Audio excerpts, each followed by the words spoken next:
This guide will walk you through creating user roles in Axpro ERP. Fill in password. Log in to the system. Go to the System module. Click on Manage Users menu. Click on Add, Update User.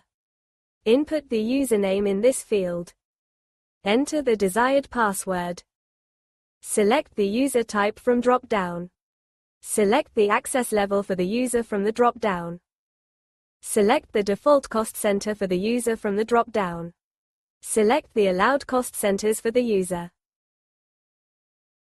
Choose the cashier from the permission. Mark whether the user is of local nationality. Select the permitted categories for invoicing. Click Add New. A new user has been added now.